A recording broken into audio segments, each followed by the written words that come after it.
जी के हो सतवा अरे बैठन हो बेटी हमरो आज हो जंगिया पवित्र कर हो जंगिया अरे कतना दिनवा पोसलाए पापा गोदिया में हो खेलवाला रे जंगिया पर बैठवाला अरे काबहुना कहलाए पापा पवित्र कर हो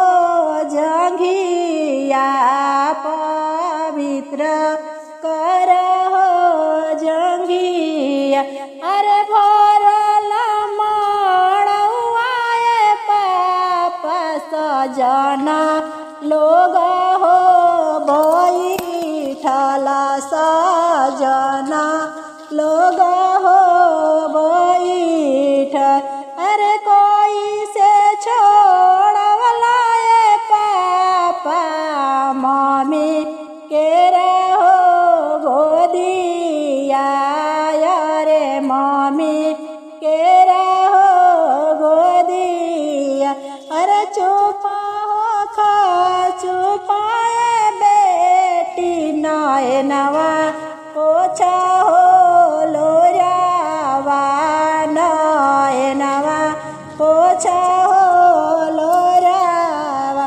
अरे दुनिया के रीति है बेटी हम ही होनी भाई अरे हम होनी